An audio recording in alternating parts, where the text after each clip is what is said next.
Thanks very much. It's a real honour to come to be invited to talk at this event. I've been sat down and enjoying the delicious free wine and snacks myself. So I know that it takes time, takes effort to come out, and I appreciate the fact that you've done that to listen to hear some of my thoughts about energy policy. You'll notice from slide number 1, well, two things. So firstly, I'll say that I'm reasonably active on Twitter, so if anybody wants to engage with me, I'll pick up with them afterwards on Twitter, although I'm equally personable, of course, right here, and I'll happily chat to you afterwards. The second thing is this first slide, which says the storm is coming, and as many of you will be only too aware, the storm has, to some extent, already arrived. Many of us were surprised, highly surprised by the result of the election in May. And I think for many sectors of the economy, many sectors of the environment, it heralded some potential foreboding of what was to happen. It's not just the renewable energy sector which has been impacted by some of the decisions made in Westminster, but certainly we've felt a fair share of our pain as a result. What I'm going to do, I mean, the structure of the talk, yes, I'm interested in talking about Wales, a subject very dear to my heart. I'm also interested to try and talk to you about the wider energy sector, because Wales can't be seen in isolation, and there's some very interesting things that are going on in the energy sector as a whole across the UK. So I'm going to talk a little bit about that, so that when we do get to the discussions about devolved policy and what implications there are for Wales, we're at least coming from the same place in terms of data. So first thing I'll say is that I'm going to be talking initially about energy as a whole, energy in the UK. There's a bit of an alert here that this first section of the talk is a bit geeky. I presume that part of the reason that you're here is because you're a bit geeky, so I don't fear that overly, and I'll make it as painless as possible. So there are graphs and my interpretation of those graphs, and I hope to make it fairly straightforward, but stop me if you're not quite sure where I'm going. This first graph is a historic graph of what's called primary energy consumption in the UK, stretching from 1970 to close to the present day. Primary energy consumption basically tries to capture every energy source that arrives on the shores of the UK. So interesting, for those of you who are around, I certainly don't remember the early 70s. I was around then, I don't remember them particularly well. But there were two noticeable events that happened there, both related to oil shocks. So you can see clearly here two big peaks and then troughs. And what happened was crises to do with supply of oil, crises to do with the price of oil, and a reaction. This reaction probably mirrored across much of the developed world. Certainly it was mirrored in the Netherlands, where these enterprising horse riders took advantage of the fact that there were no car days in the cities in the Netherlands, and so they took to the streets on their horses. In the US, there were numerous examples of newspaper articles decrying the situation and saying that the US was being held hostage to the fortunes of the oil sector. So these were events which shaped global dynamics about energy use, and in turn the UK felt those impacts. Things like changes to street lighting, energy efficiency started to become something that was genuinely discussed. There was a Department of Energy, for example, in the UK government, and some wonderful, now we'd call them retro design, but wonderful posters saying keep the doors closed and stop having a draft, turn off dripping hot water taps and things like that. The next interesting period comes from, I say, early 80s until early to mid 2000s, when you see a rise of primary energy consumption, not just up to the levels previously seen at the maximum in the 70s, but up and beyond that until about the year 2000.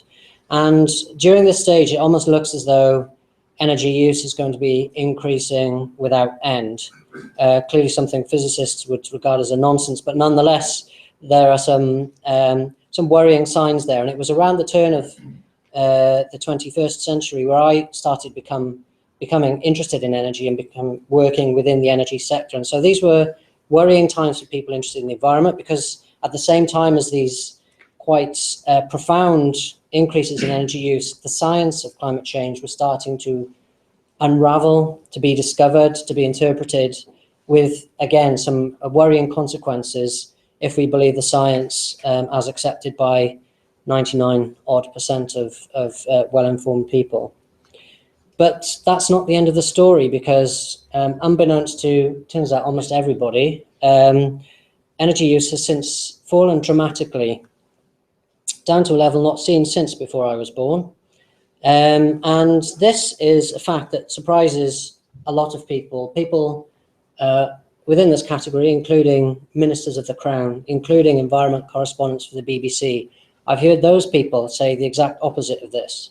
And I'll give an example of a tweet later, which shows, this is from a couple of years back when I tweeted. I didn't sadly have the right Twitter handle for the minister in question, but nonetheless, it was my attempt at an event where I saw them speak to say, you're really on the wrong path here.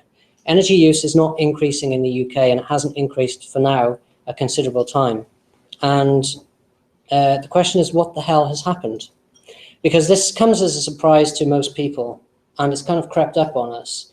And the magnitude of this is something quite remarkable. There are a number of different ways that you can measure the quantity of energy that's being used. There are two most frequently used. There's megatons of oil equivalent, and there's terawatt hours. So in this instance, this is the way that DEC provided the statistics. So there's been a 40 megaton of oil equivalent drop in annual primary energy consumption in the UK. And we're talking actually now between, say, 2005 and 2014. So in less than 10 years, we've seen a colossal drop in energy use in the UK. And I'm going to throw it out there. I want this to be a crowdsourced presentation. Can anybody, what kind of reasons can we ascribe to this colossal drop? Energy efficiency. Energy efficiency, and that's certainly a big one. Any others? Economic crisis. Economic crisis, that's an interesting one. I'll come to that. Self-generation. Self-generation. Basically, the three things that you've just described, top marks to you guys, but those are all playing some kind of role in this. But surprisingly, perhaps the economic crisis plays the least role. So this slide demonstrates the extent to which energy use has changed within each of these major sectors in the UK. And it's not a surprise to hear the economic crisis described as one of the main reasons. And in fact, when I gave this kind of discussion a couple of years back, somebody said, well, clearly industry has been savaged and there's not much left of it in the UK, and that's where the energy use has gone. But this left-hand graph, this describes the change in the industrial sector, in energy use in the industrial sector. You can see that the output effect, which is basically the, let's call it the raw goods leaving the door, has dropped by less than 5%. So energy efficiency has played a big role. That's the green. And then the blue bars is the overall, the combined amount. But still, even when we consider all the energy efficiency and the changes in output, so there's some decrease in industry and some increase in some of the other stuff, you're still only left with a 16 megatons of oil equivalent drop. So again, we're coming back to this question of how such a calamitous drop. I'm going to come to talk about energy efficiency in a second, but I did promise you a tweet. So this tweet, what does it say? You can't see it on that screen. So it's 17th of October 2013. Thanks. This shows the extent of my following on Twitter. I had one retweet and one like. Why do I bother? But anyway, so this was me trying to tell the minister, who had been on stage just 10 minutes before, that he was wrong, and I did it in a kind of nice way. I think these days I would be far more strident, but it just incenses me to see that kind of ignorance being portrayed in public. And then I had people coming up to me from as not such notable establishments as this. I mean, like Cambridge University, asking me if I really was telling the truth with this kind of tweet. So Cambridge University didn't come out of that one terribly well. Neither do the ministers, but bear this in mind that this, yes, I will be painting something of a bleak picture, because energy policy at the moment in the UK is in a state of flux and is not going in a particularly enlightened direction. But the underlying trend is unmistakably positive. and that's something that we should bear in mind. So the previous couple of slides, well done for getting through those. That's energy. I'm now going to be talking about electricity. Big difference. So with energy, we're basically talking transport, heat, and electricity, although you can chop this in different ways. Transport and heat would be considered as more difficult topics to handle from a policy point of view. The nice thing about electricity, of course, is that it comes in through the meter, easily metered. You can monitor exactly what's going on. So you can understand at domestic level, commercial level, industrial level, you know which generators are feeding into the grid. And so from a political point of view, you must feel as though you have these levers which would actually do something when you pull them. And to a large extent, that's the case, as we've seen from some of the recent policy announcements. Heat is very different. You've got gas, so you can still tweak things with gas. There's a lot of people off grid, and transport is different again.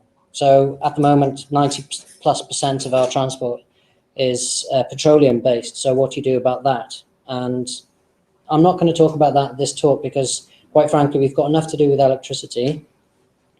So we can consider this a little bit of a proxy for the discussion that's taking place about some of these other sectors, but it is very different. So the graph on the left, hopefully you'll recognize as the kind of overall energy consumption patterns. And the first thing, rightly pointed out, efficiency. So this is a really big impact, I think, on primary energy consumption. And again, we're just talking here about electricity, but similar things happening within heat. So insulation, energy efficiency are starting to come up as really important topics. Building regs are improving, sadly not as fast as many of us would like. But to focus on electricity for now, you can see that this graph, which you probably can't see much of at all, but these lines represent different strands of household domestic appliances. And you can see that by and large, on a per household basis, the energy use for each of these products, lighting, computing, wet goods, cold goods, increases, but then hits that hump there and then plateaus or decreases. Lighting is particularly spectacular, coincides with the ban of, or moves towards the ban of incandescent light bulbs. And again, there'll be another blip there for the uptake of LEDs. Remember that our friends in Europe were responsible for implementing directives on energy efficiency. And I do question sometimes whether, had we been out of Europe, we would have gone down the same enlightened path. And that's something certainly that I will be bearing in mind when I go to the voting booth, whenever that referendum is held. But for whatever the reason, we've seen a big change in the way that energy is used domestically and commercially. So that's a big part of the picture. And behavior. So efficiency, you can consider that the hardware side, and behavior is a really big deal. So this is the average domestic electricity bill, the cost going from 95 to recently, let's say 2014. And I think that it would be unreasonable to imagine that the cost of energy doesn't play a part in the primary consumption of energy. And I'll show you a slide in a couple of seconds which describes that in a very back of the envelope fashion, but I believe one that's quite compelling. There are, I mean, what we're talking about so far is history, ancient history in some cases, but there are, I believe, reasons to think that this trajectory will be maintained over the short to medium term. Longer term, there's other stuff that we certainly don't know. I'm not going to do a Donald Rumsfeld and talking about known unknowns, but for the short term, I think that there's some interesting things coming into play, which will ensure that energy use doesn't start creeping back up this curve, that we're on some kind of energy efficiency scenario. One of those is the fact that the UK is slowly, very slowly becoming part of an integrated European grid. The other part is that we are, again, slowly, but actually, surprising to me, more quickly, moving towards some kind of scenario where we will have real-time metering and potentially people will be rewarded for using electricity at times when it's less expensive. And that, I think, is quite an exciting development. So these are the kind of what's future-proofing effectively our energy use. And these are the things that have already happened. I did mentioned just a minute ago that there was a back of envelope type experiment I've done. Physicists love back of the envelopes because you feel like you can prove something without doing any work. And I was always told that the best physicist is a lazy one. So I consider myself the arch exponent of that. Here's the graph. And what I've done is inverted the cost of electricity and placed it over the primary energy consumption. And you can see that the fit is not exceptional, but it's not terrible either. Arguably, you would look at that without knowing any of the underlying details and say, yeah, there's more than a kind of casual relationship there. There's something significant going on. There's this unexplained blip here. Rest assured, it will only be unexplained for about another 5 minutes. So to just skip back to what I would describe as macro level issues to do with Europe playing its part within a European supergrid. This illustration was taken from a report done in about 2010 or 2011, I think, describing a interconnected Europe by 2050. So just to explain the graph a little bit, you've got on the top here, the green line represents energy demand electricity demand, during the year. So it's a little bit difficult to see for you guys, but basically you've got what looks like noise, a lot of noise in the background there, kind of a jiggly grey line, and that represents this dispersed community of countries in Europe. Every country got its own grid, only very weakly connected to the other European countries, and what that shows is that there's very high variation between the peaks and the troughs of demand in each of the different European countries.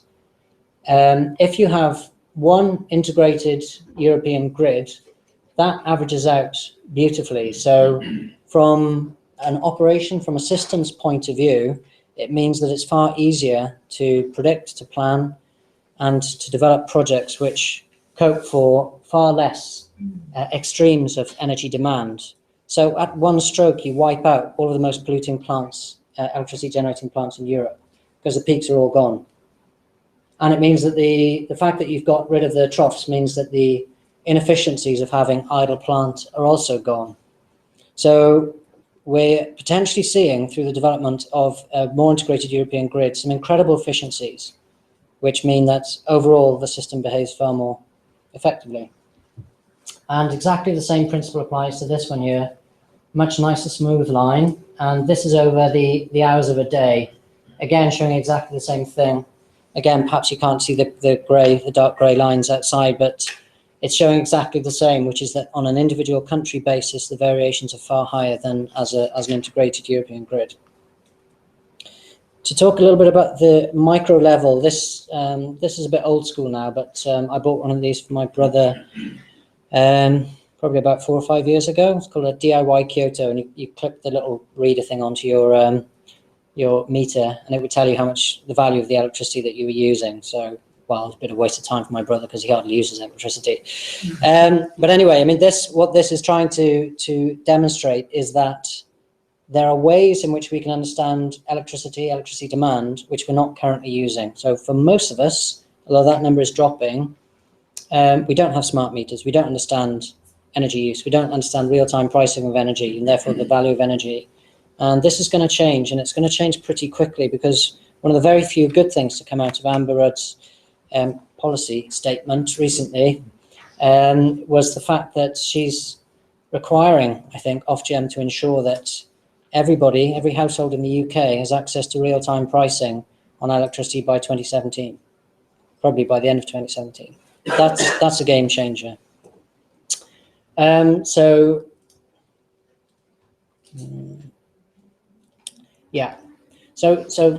micro level, I'll come back to that in a second, excuse me. So these are the graphs that you've seen demonstrating how the European grid on the macro level will function. And just to give you an indication of the kind of investment that's required to develop this European grid, I've got two images here. One is in 2010, which would be called existing capacity, and the other one is in 2050. So that's the kind of capacity that would be needed in order to have this fully integrated European grid. So pick one of those lines, and then when I click the button, see what the numbers say, or see the width of the line. Right, so if you pick the one from Iberian Peninsula to France, you picked a good one, because just to hop back again, at the moment, maybe it's slightly different now, but in 2010 there was a 1 gigawatt link electricity interconnector between Iberian Peninsula and France. By 2050, you would need a 47 gigawatt. So what's that, 4,700% increase? We're talking phenomenal investment required, huge amounts of infrastructure. The reason why you need such a large interconnector in particular there is because Spain and Portugal generate a huge amount of their electricity from renewables. As a result, without sufficient load, there's potential for a large amount of spill. And by the same token, of course, if they're generating a lot of energy, particularly from wind and solar, there could be a huge demand for it up in the north of Europe. So they would need a very large interconnector. But although that's the most extreme example of what's happening with the grid and the investment that's required, it's far from the only one. So in 2010, there was 2 gigawatt link from UK and Ireland to continental Europe. That's up to 4 gigawatts now. That will be 8 gigawatts by 2020 or thereabouts. Still a little way off what would be required, but getting close. I think the point to be made here is that we're looking at many, many billions of pounds of investment, and even in the areas which require relatively modest grid upgrades, we're talking about a lot of investment. God knows what happens here, but we're dealing as well with relatively inhospitable terrain, so Pyrenees, a lot of interesting engineering challenges. So in order to get to this utopia of very efficient Europe, using all of our technologies to the best possible efficiency, we do have to cross some quite challenging engineering and technological hurdles. Just one little word about this micro stuff, if I can try and explain that a touch more. If you haven't come across this graph before, it's really quite simple and elegant, but what it describes is called the merit order effect. And when you're an energy trader buying electricity, you want to do so at the lowest available cost. And broadly speaking, wind, solar these days, nuclear will be towards the lowest end, because once you've paid for the capital of the equipment, there's nothing else to pay for. I mean, the fuel is free in the case of wind and solar. It's modest compared to capital for nuclear. So if you're ever trying to buy electricity, these would be your preferred options. Indeed, sometimes these prices go negative, so clearly there's a strong incentive to buy. As you come along this way, so in effect, as your energy demand increases, you have fewer options. You've already used up the cheap ones. So you then move along to CHP, to combined cycle gas, to coal, and then in the end, you get to these gas turbines or even diesel plants. So at the moment, the government's incentivizing huge numbers of diesel plant to be sparked up when there is extremes of demand on the grid. What this real-time pricing will enable us to do, particularly if combined with storage, is to basically get rid of this bit. Because suddenly we can all say to the grid, okay, we'll buy your electricity when it's 0.1 pence a kilowatt hour. And when it's here, you know, £2,500 or whatever it is that you're charging, then you can have it. And we'll only ask for 10 pence a kilowatt hour because we're reasonable. So you eliminate all of these, which are also the most polluting, the least efficient, the most polluting, the most expensive plant, just vanishes if and when we get to the stage where real-time metering is available and storage is widespread. Even just the real-time metering on its own will make some substantial difference.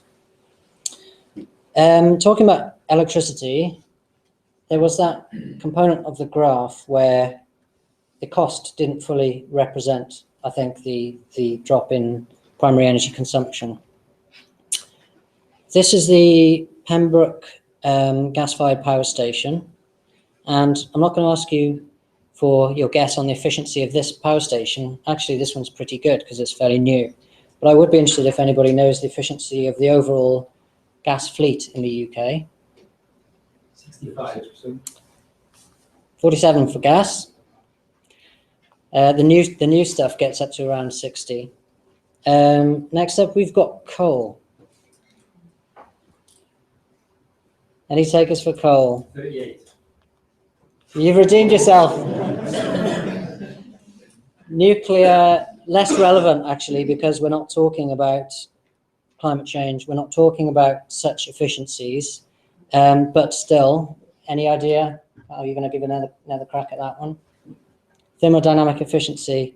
It's less relevant, so I won't labour the point, but 40%. So from the point of view of primary energy consumption, we can discard nuclear as nearly irrelevant because the primary energy source, we're not talking about large volumes of fossil fuel import. But what does that mean for the UK and for primary energy consumption? Because if we're talking about 46% efficiency for the fleet of gas-fired power stations, which make up probably on balance the biggest part of our electricity generating portfolio, that means a colossal amount of waste. So in the case of gas-fired power stations, we're looking at 115 terawatt hours, coal-fired power stations, 177 terawatt hours, total of nearly 300 terawatt hours of wasted energy per year in the UK from using thermal generation. So my question is, if 292 is the waste, what's the annual electricity requirement of the UK?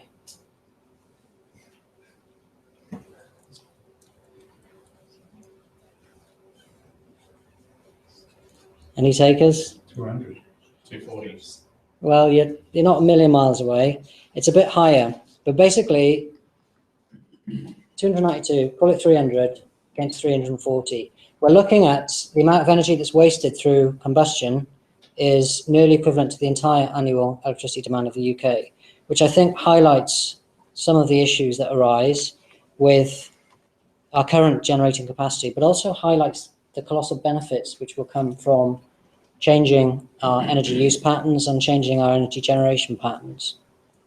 So anything that you do to take 1 unit of electricity out of the, let's call it consumption, will have a disproportionate impact on the amount of fuel that you're bringing in at the front end, because you're getting rid of all of these inefficiencies before they've even begun.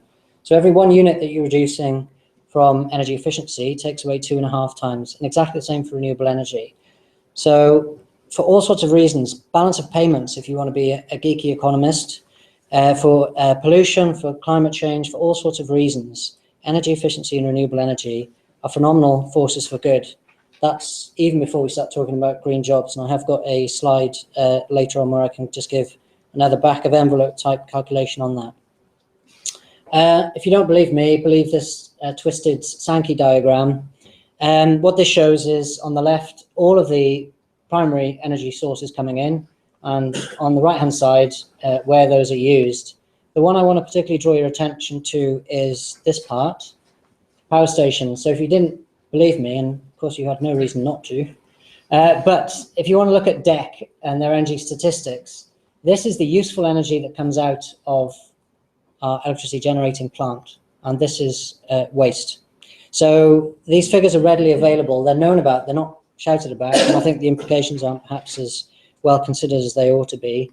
Just to go back to this main diagram, earlier on I talked about electricity kind of being a proxy, but remember that this section here, this is transport, and this then would be industry heat. So you can see very clearly that electricity demand is just one small part of the picture. Now, I wouldn't be doing my job probably if I didn't at least briefly allude to renewable energy and the growth in renewable electricity.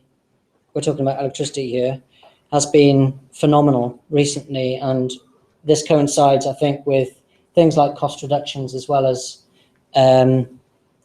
subsidies and the learning that comes with doing.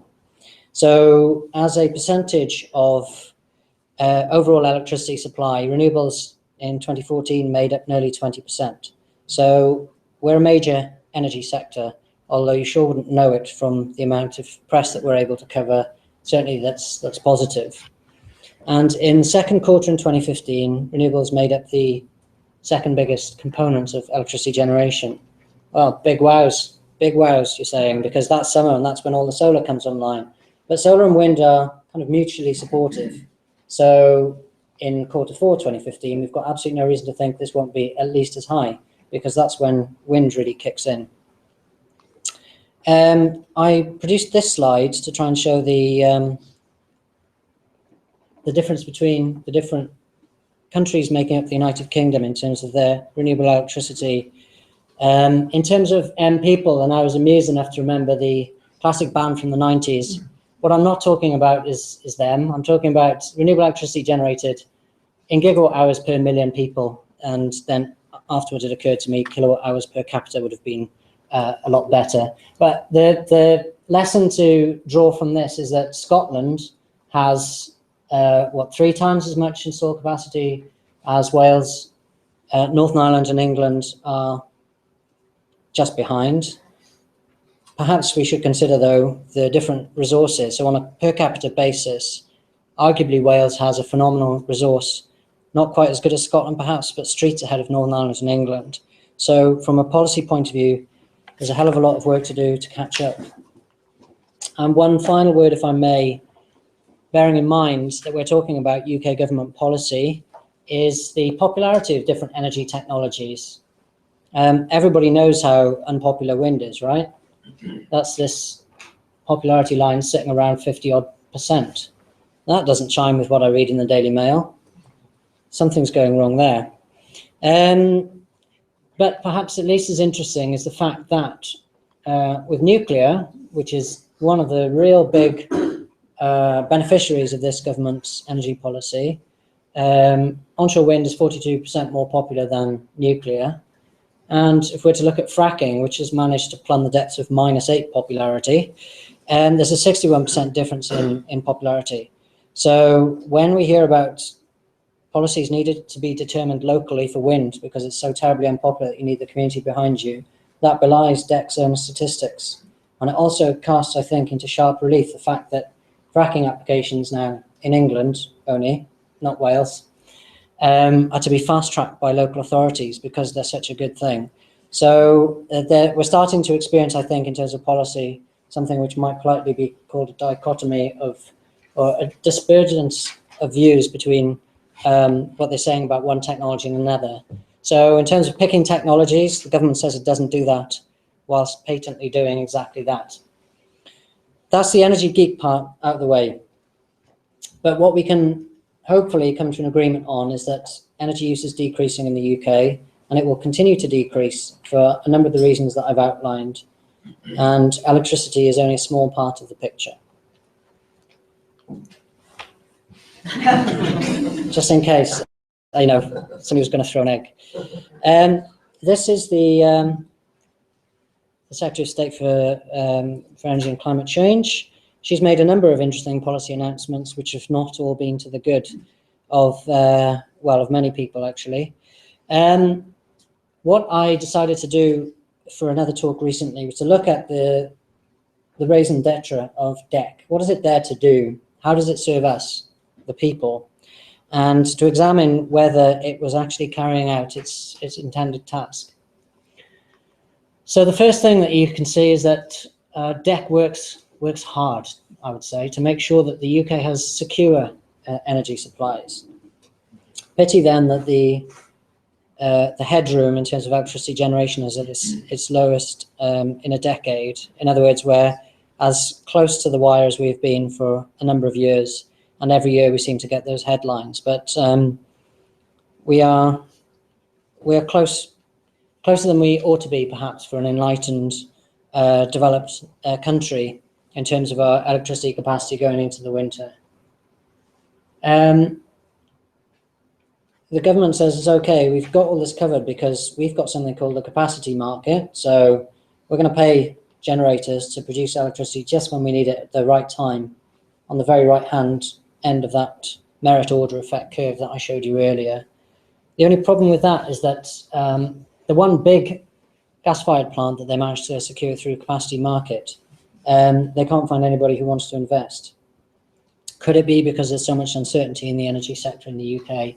Could it be because you can't actually develop any energy project in the UK without subsidy?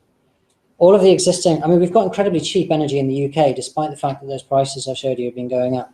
all of the existing fossil fuel plant has had its capital paid off donkey's years ago. They can basically just generate for the cost of fuel if the price is right on the market. Renewable energy has a high capital cost, so you have to pay for the capital, and then it has very low running costs. So it needs some kind of subsidy, and we can talk about how those kind of mechanisms would work. But basically, nuclear, fossil fuel, renewable, whatever it is that you want to build to generate electricity, you need a subsidy. And so in terms of security, what this government has done is blown a massive hole in security. So it doesn't matter which of those sectors you work in, it's a worrying time. Clean? Well, the International Energy Agency doesn't think so, because we're going to have the amount of renewable energy growth that we were projected to have, and that has implications for all sorts of things, not least pollution and CO2. I mean, air pollution is the big sort of unseen villain in this piece, and I won't talk about that too much, but just bear in mind that if you're halving the amount of renewables growth, you're also halving the amount of new pollution CO2 times 2.5 that you would be taking out of the atmosphere. So there's for every uninstalled wind turbine, uninstalled solar panel, actually the impacts are about 2.5 times bigger. So we can see examples of the fact that a number of these clean energy companies are going bust. And in Wales, we certainly haven't been a stranger to that, where there's been a number of companies, maybe Bridge, Southern Solar, a number of other companies advising their employees that things may not be going so well for them. And finally, of particular interest here, I mentioned the capacity market in terms of security. It wasn't new generating plant that got almost all of this. It was existing coal and gas plants, including the 23rd most polluting power station in Europe, Aberthaw, which scooped some of this. So we've got an insecure and dirty electricity generating system. But that's all right, because it's affordable, right? What do you know? Onshore wind is the cheapest form of energy. That's a shame, because we can't really do so much of that anymore. And new nuclear power, turns out, it's the world's most costly. So between these two policy objectives of not having onshore wind and wanting a lot of new nuclear, you're now saddling us with an extremely unaffordable energy supply. Interesting. Finally, bearing in mind that, of course, we've got COP21 coming up in Paris very soon, we've got promoting international action to mitigate climate change. And how embarrassing, I should think, if they had any shame for the ministers to turn up in Paris and try to tell other countries what they should be doing, try to reach international agreement on what should be done to try and mitigate the worst impacts of climate change, when you're carrying out this kind of policy energy shambles at home, when our own climate advisors are saying that we're going to miss our targets, when Al Gore, a bit of a totem figure, says he's puzzled by renewables policy rollback. Aren't we all? Though some of us are using somewhat stronger language. So we have a Department of Energy and Climate Change, which is perhaps neglecting in its mission, its stated objective. So something that you might call the antithesis, or if you're being less charitable, a parody of itself. And as Spock might say, rest in peace, logic, because it seems that logic has taken a holiday with the policy advisors and with the minister at DEC. For those who are interested, I wrote a blog post on LinkedIn about this, but I decided to use the word capricious instead of parody or antithesis. So just to prove that I have a vocabulary. So I can conclude from this that Westminster does not serve the best interest of the people of Wales when it comes to energy policy. Well, that's interesting, and I'll draw another conclusion from that later. Another question, though, first. Who can tell me what this is? And gate. In electronics, this is really simple. You have an input of 0 and you have an output of 0. Input of 1, output of 1. So if you have 2 inputs, then you need both of them to say yes, and then you get your required output. For 3 inputs, you need all of them. What on earth does this have to do with energy policy? Well, to get any kind of energy project actually installed, you need three things, three inputs. You need a consent, you need financing, which let's call it subsidy for the time being, for the sake of argument, and you need access to the grid. And here's where we get to the interesting thing about devolution. Energy consents, for the large part, are held in Wales. Subsidy is held by Westminster, and grid issues are similarly, unless you're talking about very small projects, determined by Westminster. So we have a situation where 2 out of the 3 essentials for any project, particularly renewable energy project, are held by Westminster. They have what you might call the whip hand. So when it comes to a battle for supremacy between Westminster and Cardiff, are we approaching something like a knockout blow for Westminster? And what does that say about Welsh energy policy? Well, some of us have something to say about Welsh energy policy. When we have projects that have been stuck in the planning system for 9 or 10 years and have come out of a public inquiry, some of them with a recommendation for approval, and Amber Rudd decides to reject every single one of them. Wales hammered again, I wrote this morning, when it turned out that she'd rejected yet another wind farm in mid-Wales, bringing a sum total of 640 megawatts of onshore wind to an end as a result of Westminster's enlightened, benevolent decision-making process for us.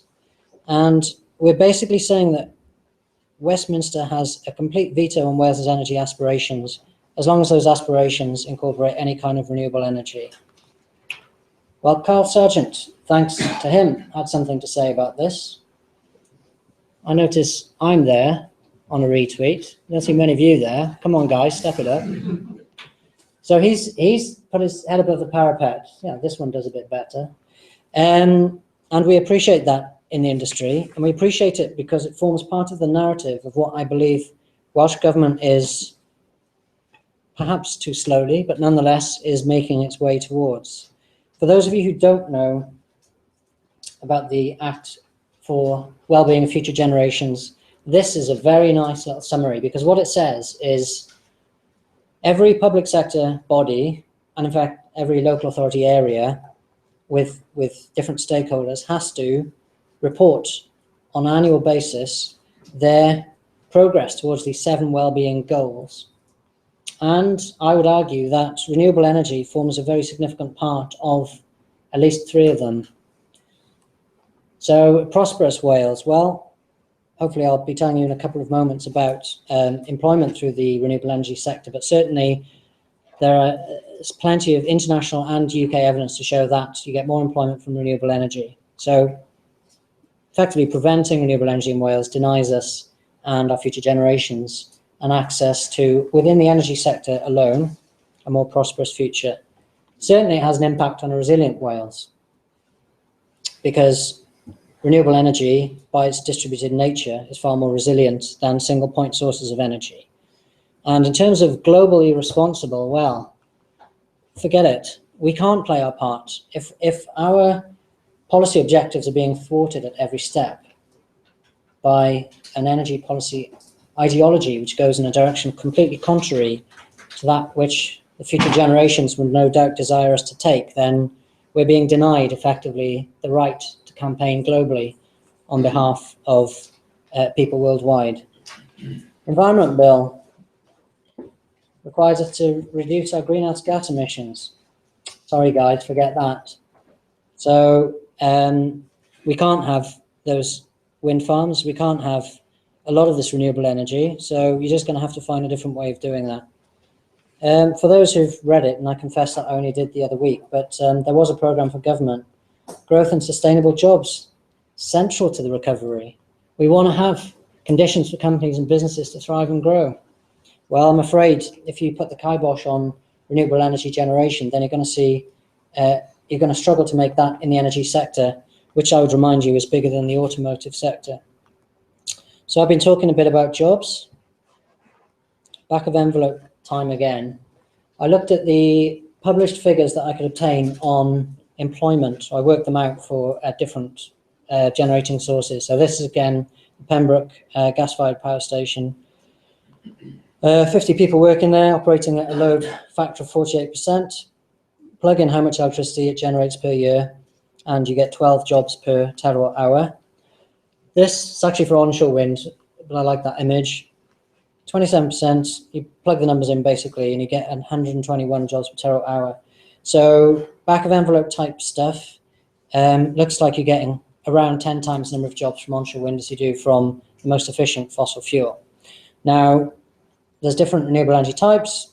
Less efficient fossil fuel, ironically, will employ more people, but the net result of this, as confirmed by any number of international studies, is that you get more jobs from renewable energy.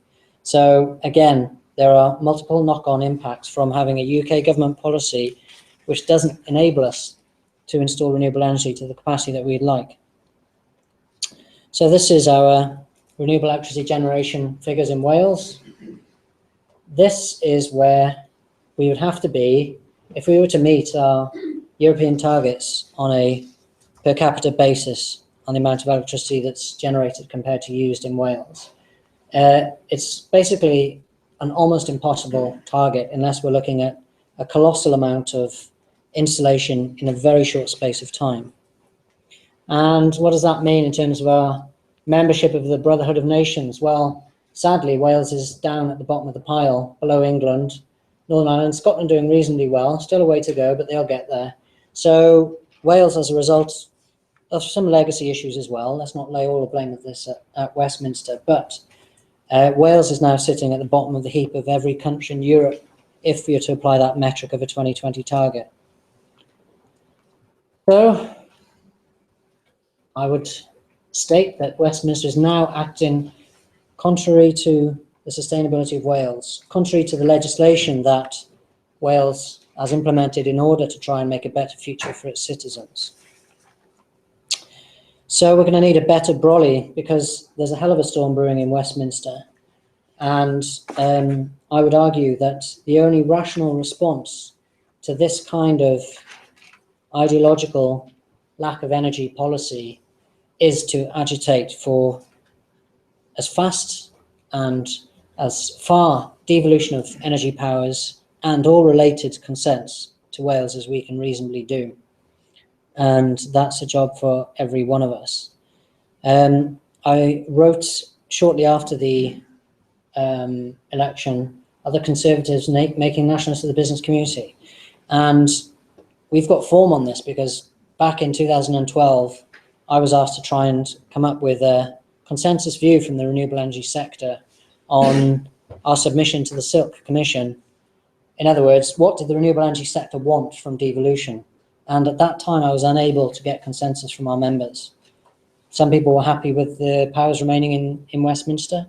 Some didn't mind, and some wanted them repatriated effectively to Wales. And I can tell you right now that there are very few people who now believe that those decisions are best determined in Westminster. So I would urge you to join me in acting.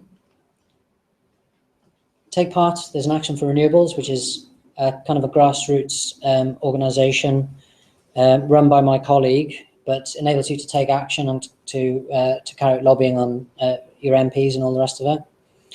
If you're a corporate entity and you haven't already joined us, then I would heartily recommend you do so. It's a terrific value for money. And in summary, that's it, with one final footnote.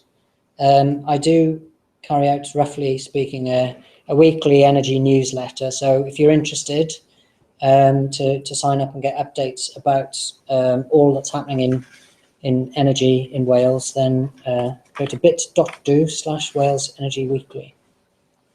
Thank you very much.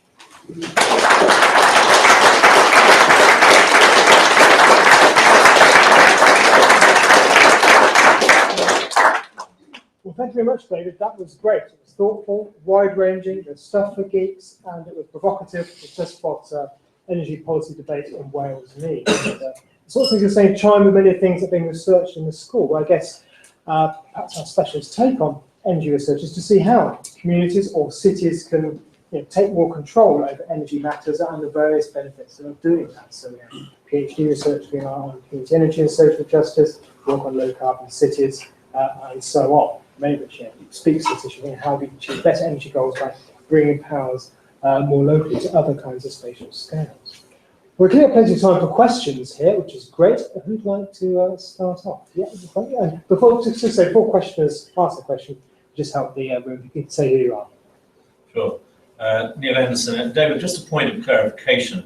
You showed the cross-Euro grid in 2050, and it showed an amazing increase in the capacity required on that grid.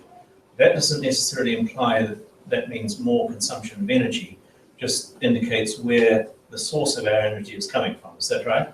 So we may be getting cheap solar, say, from Spain, Exactly. rather than expensive coal or nuclear in the UK. Exactly.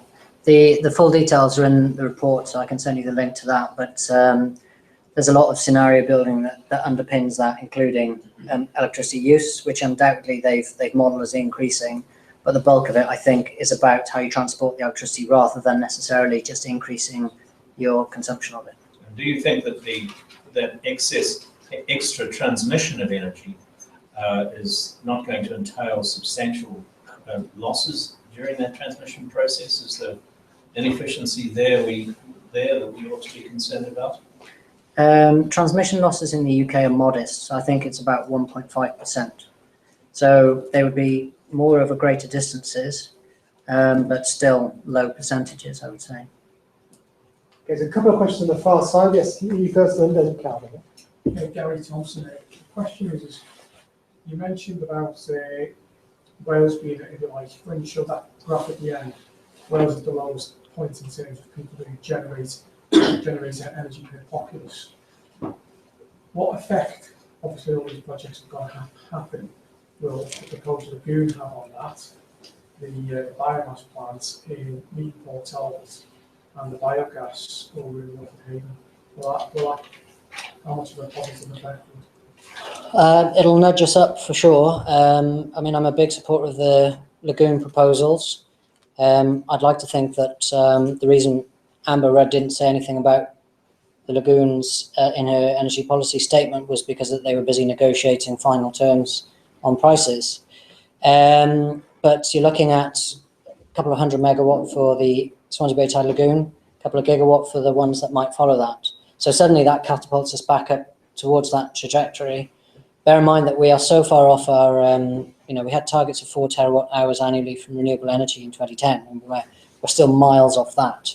We're targets, roughly speaking, of 2 gigawatts of onshore wind by 2020, 2025. I mean, that target's a bit vague, but we're still miles off that as well. So any rabbits out of the hat that we can pull, I think would be great. And the lagoons are certainly one of those.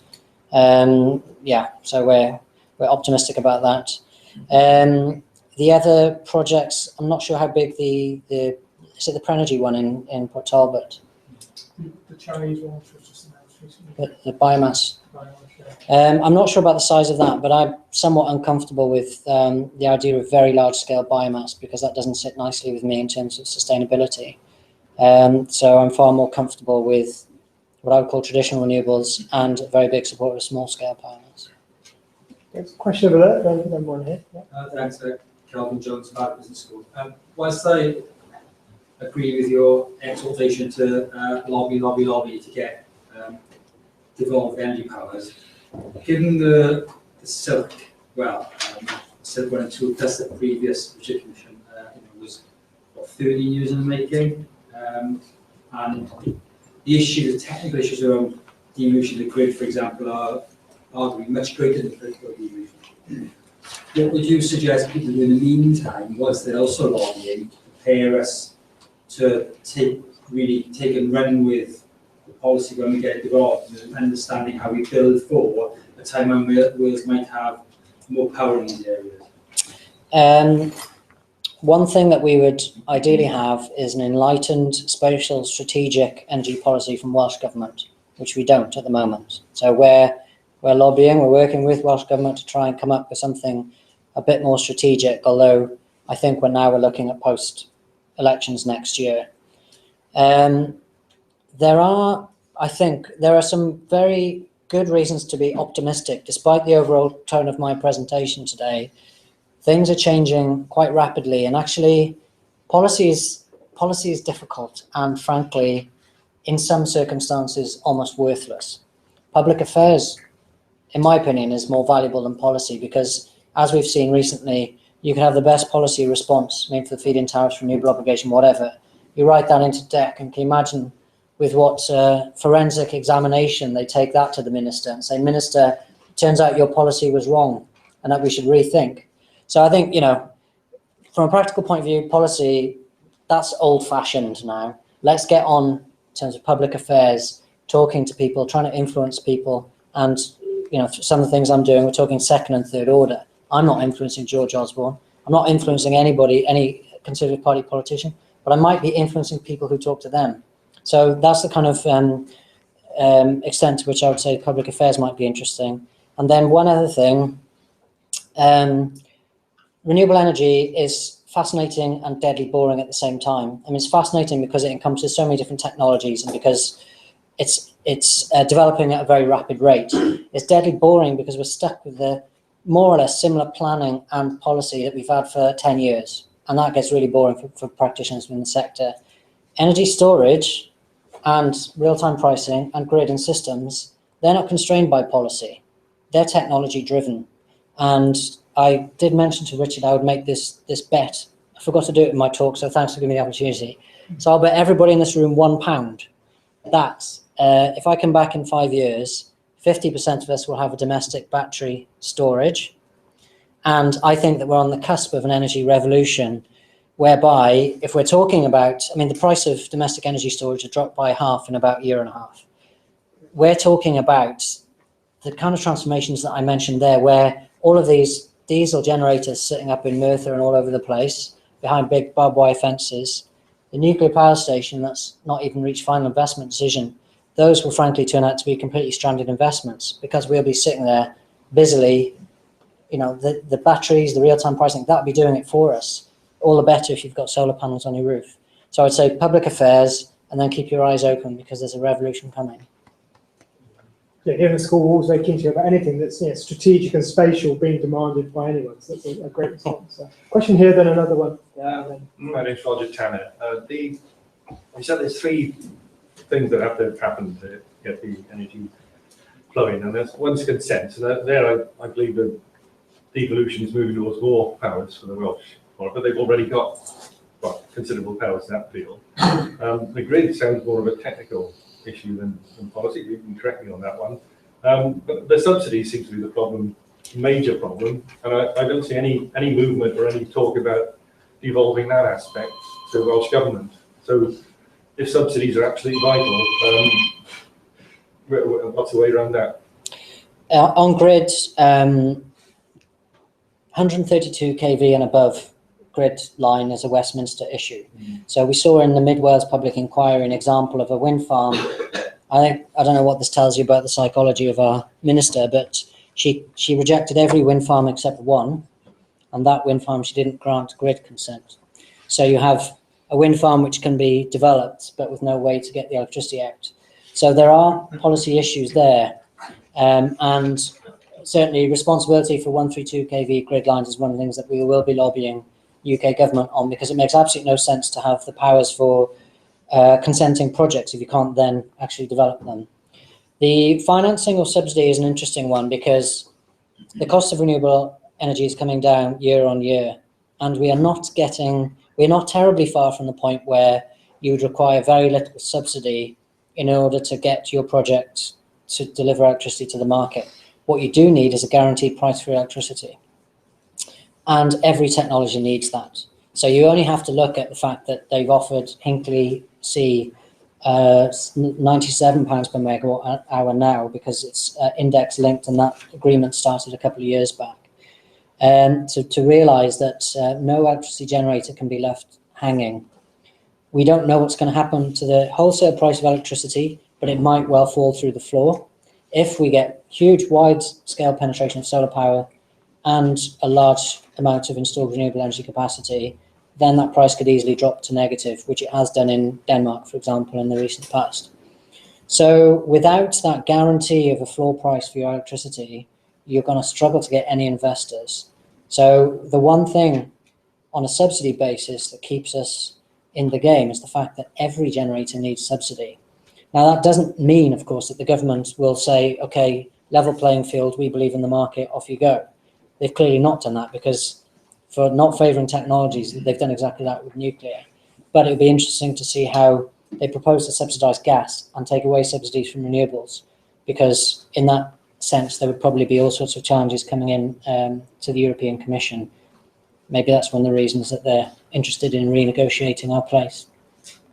There's a question from there. One. Kerry Davis. It's more of an observation. I welcome your thoughts, because I think great presentation, but I thought it was very negative towards Westminster, which isn't necessarily wrong. But where Wales has got the ability to invest and put infrastructure in place, such as solar, for me it's been an open goal, which we haven't really grasped since feed-in tariffs. It was basically Westminster giving money to people. And Welsh public policy, whether it's government, local authorities, hasn't really embraced that in any significant way. So what we can complain about the rules and what, that's what we've got.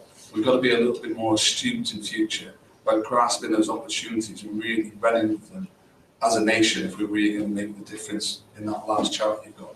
And for example, a large part of Wales is national park, so very much talking about wind turbines, the chances of getting that in some of those are very limited.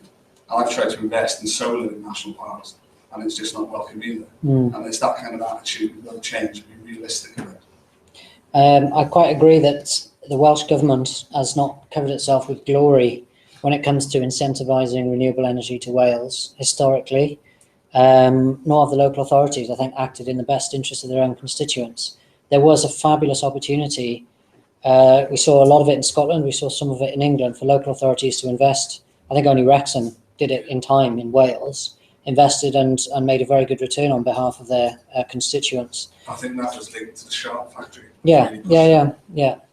It's been a staggering lack of vision, and we've suffered from, Jane Davidson was arguably the last minister with a really strong grasp of a vision for energy, sustainable energy in Wales.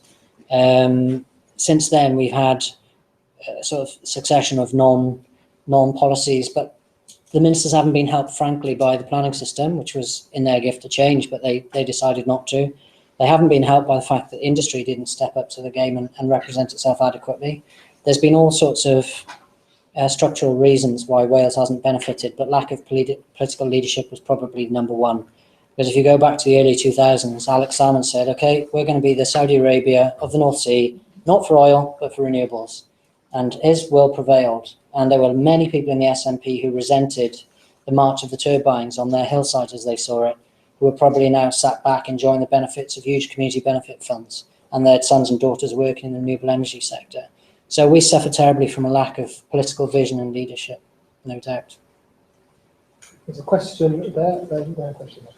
It's sort of linked a bit to what you said before. So you feel that the building regs should be changed, or can they be changed to say there shall be no new houses unless they're covered in solar panels, their storage facilities, similarly housing, business parks, all new buildings will have to go by these new regulations, which should be like this, and otherwise it's not acceptable.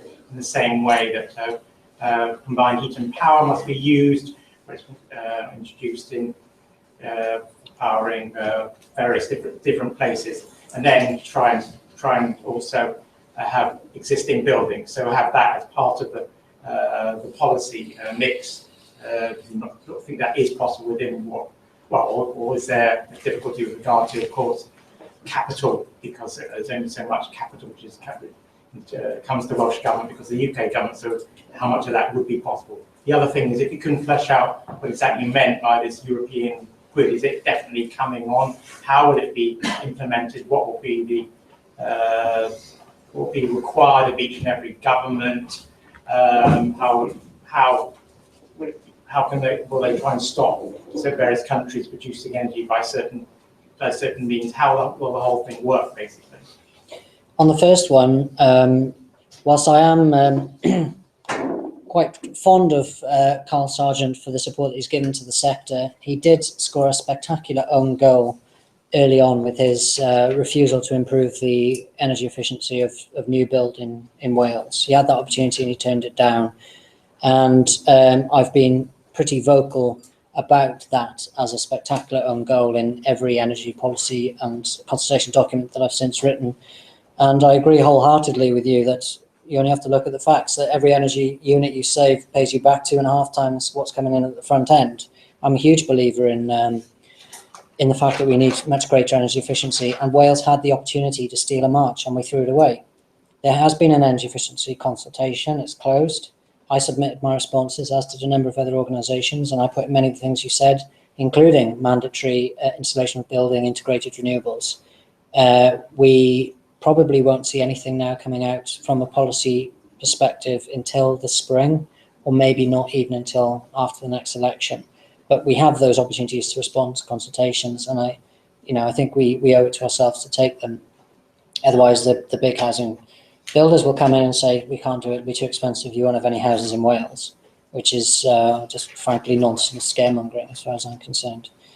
With the grid stuff, I think I'll probably best if I direct you to the publication, but my understanding is that there are a number of organisations active within Europe, the North Sea Supergrid being one, the European Supergrid being another, who are staffed, who are trying to bring down the barriers towards establishing these type of grid infrastructure.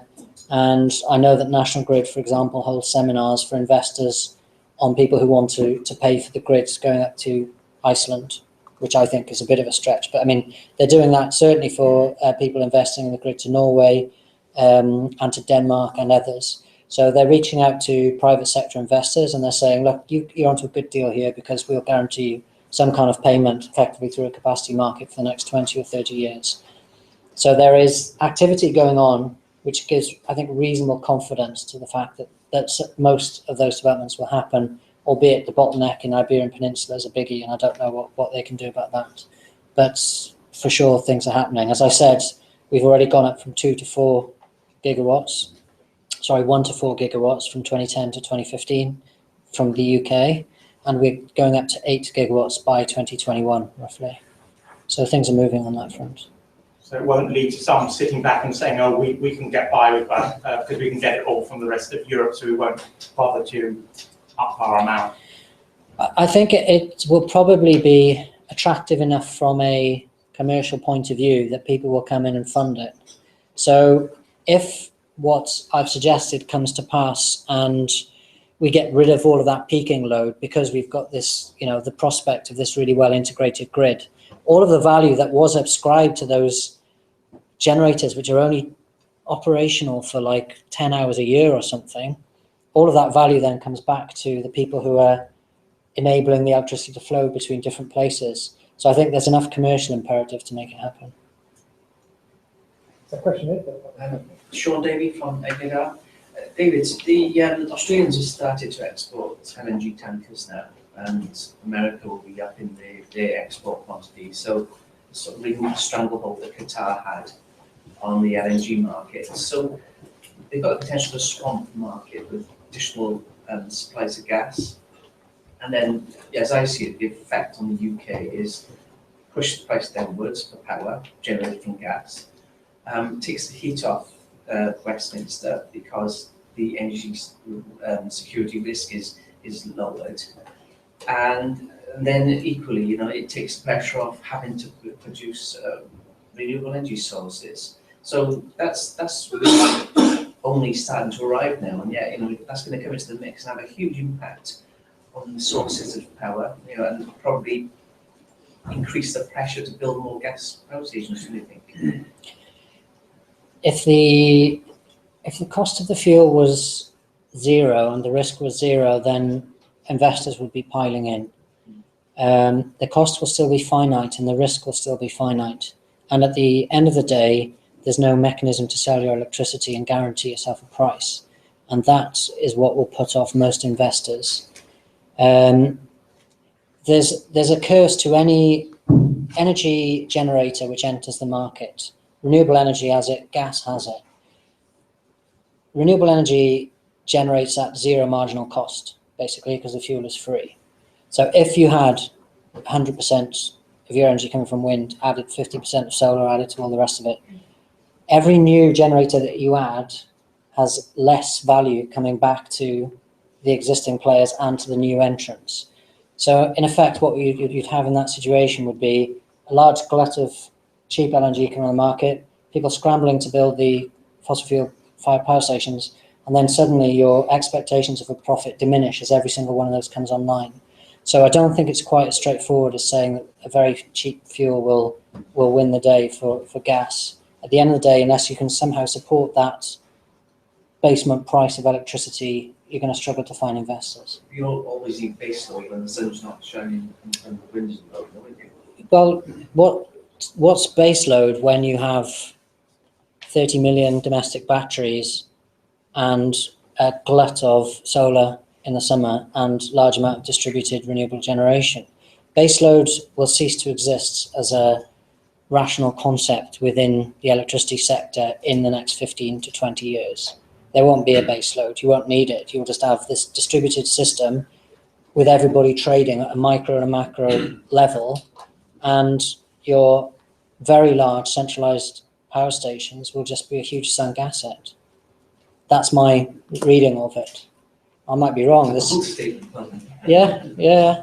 But look at the way the hardware is developing. I mean, we have mobile phones actually to thank for the huge advances in battery storage technology. And although battery storage is by far the dominant player amongst electricity storage, it's not the only one.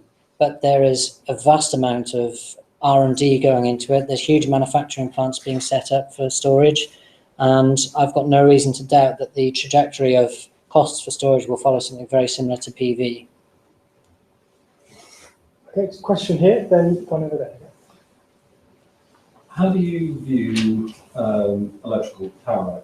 Is it a commodity for sale, or is it a delivery of need?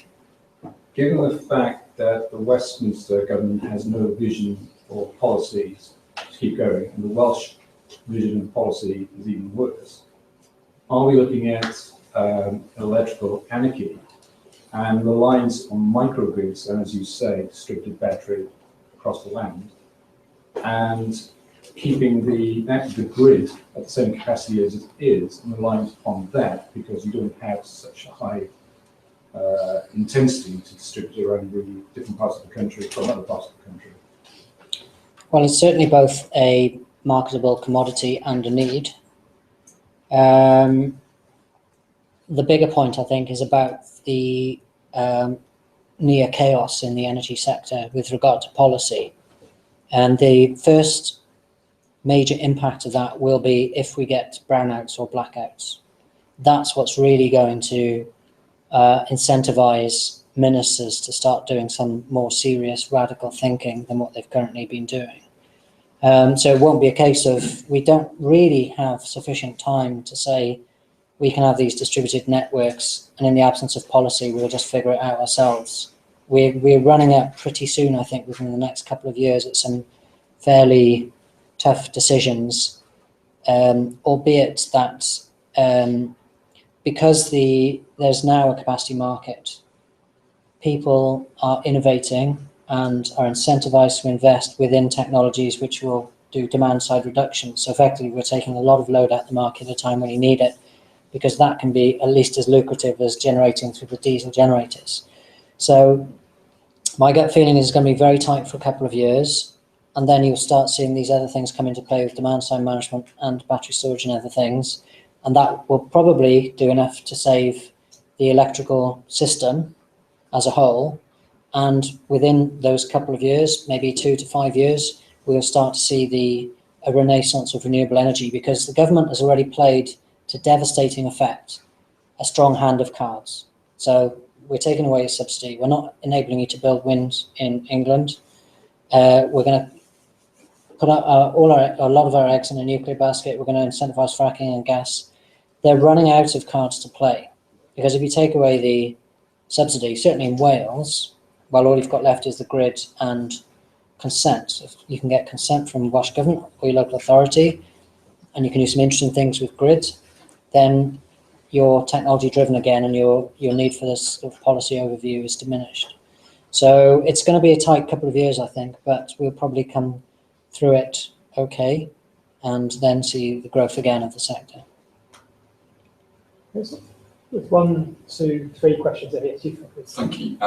Ralph Tufnell.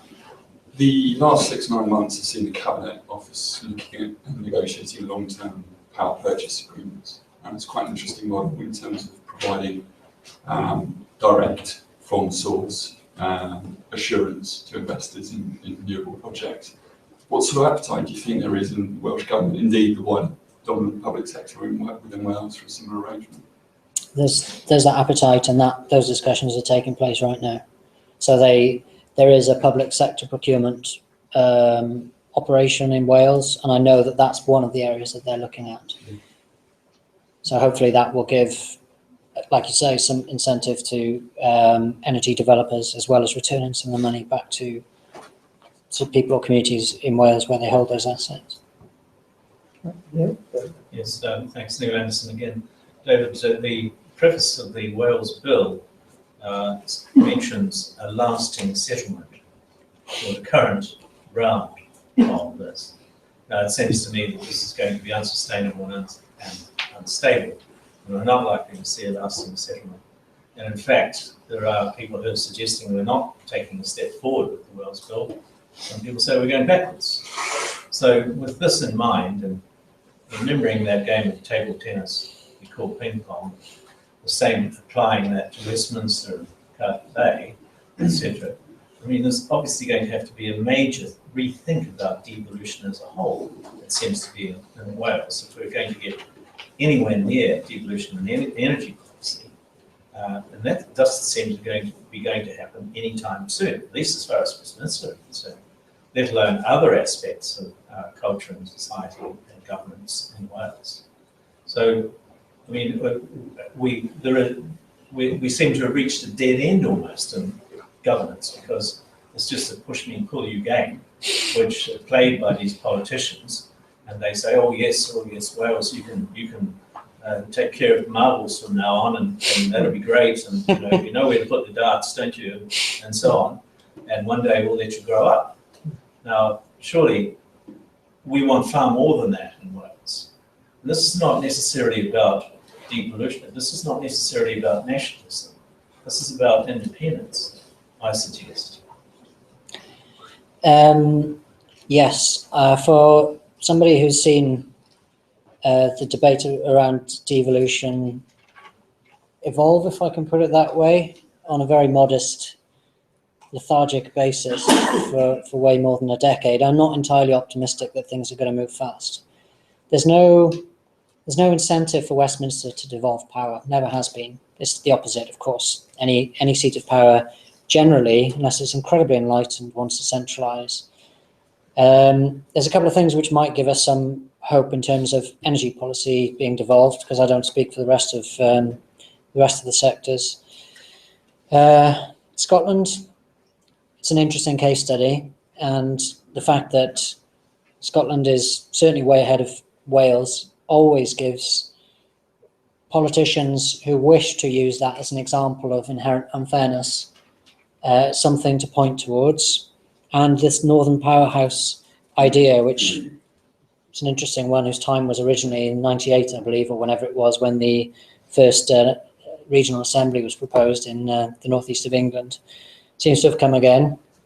Powers are being devolved as fast as Conservative politicians can throw them in the direction of the north of England.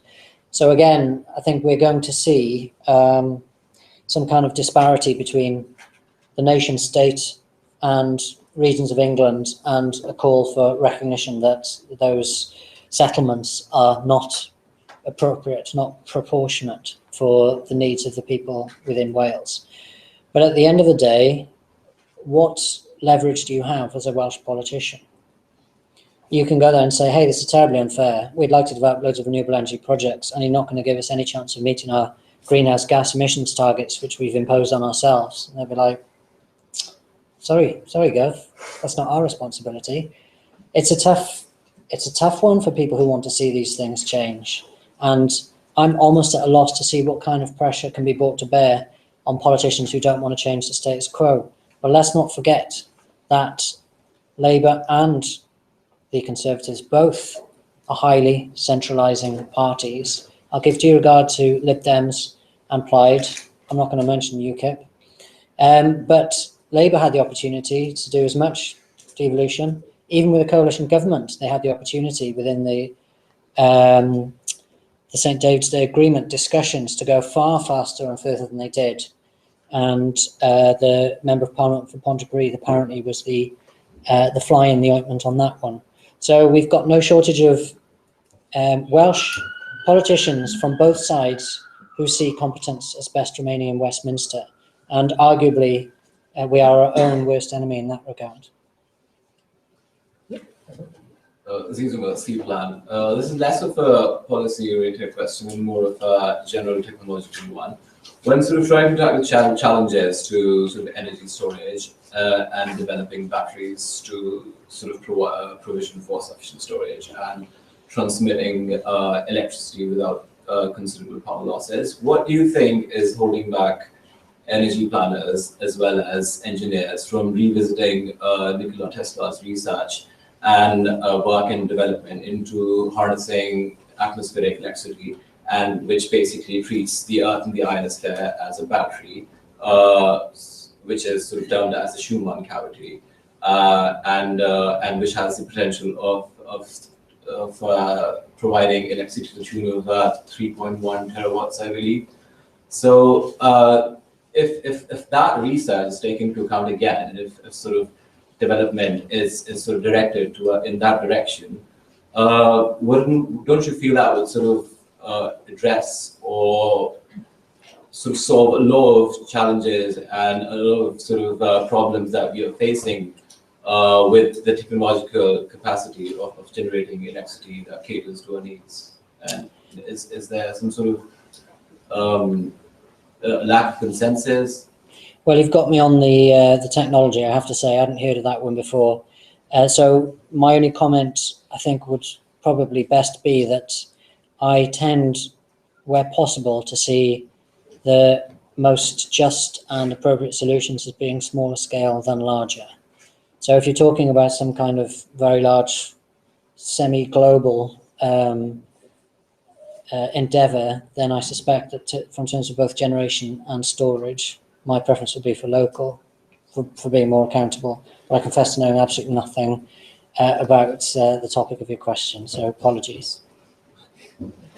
So many questions. I haven't needed to play my chair's joke, but mention a question, mention Scotland.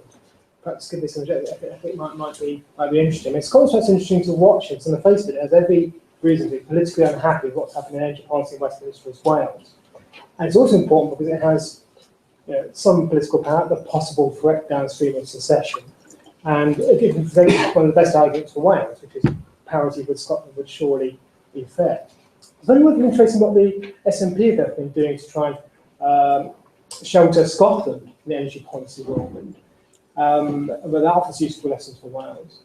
Given that Scotland also, I guess, has the advantage in the past being having its grid a little bit more independent and having had in the past some control over the finances.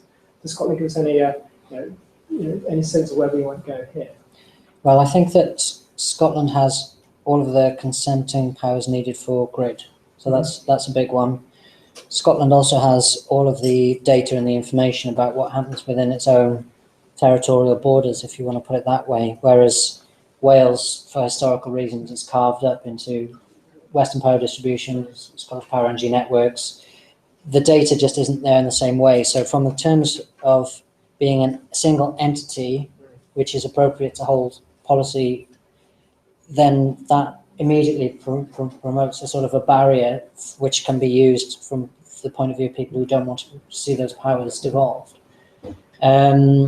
But like you say, I mean, the one card that Scotland has, which Wales doesn't, is the electoral one. Not only in terms of the numbers with the current Parliament, but in terms of the threat of what might well come to pass. And,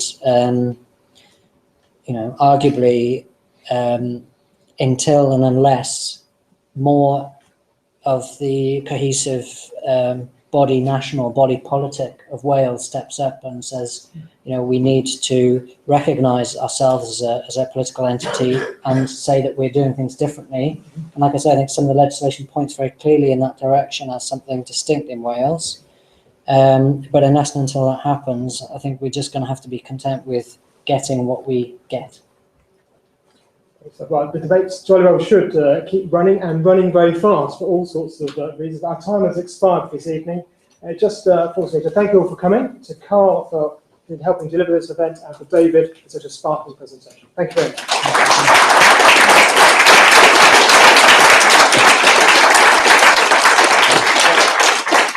And for a title that some of us might borrow from academic papers.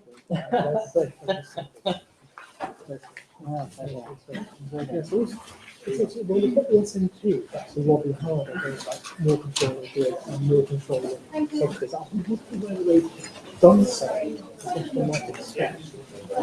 Yeah, well, there's never been our interest to take subsidy because they can find it. Yes. So they have to be somewhat cautious on all aspects of the vote. Oh, let's stay.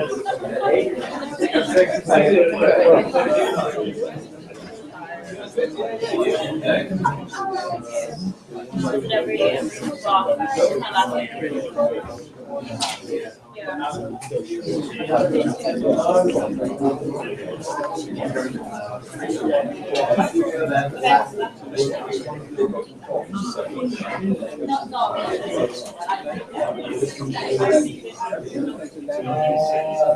not aware of those. I'll use the engines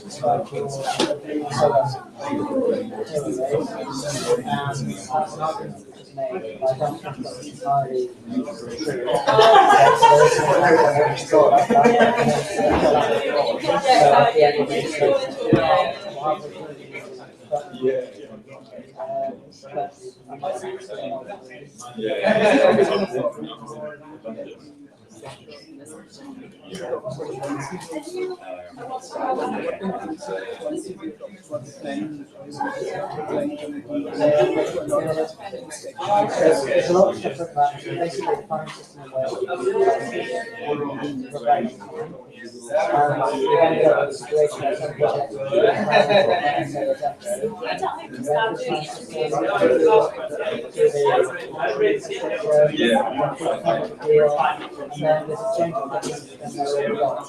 So just by virtue of the later time of the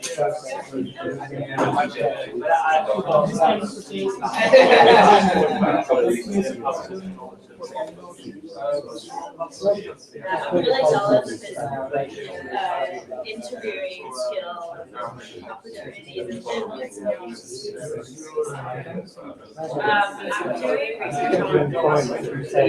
on That means cosmology is required.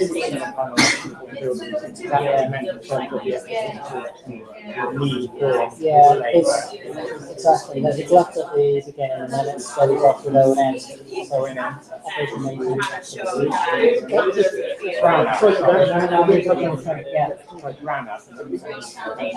think that's where your frequency drops below the parameters. Is it 49.5 hertz or something?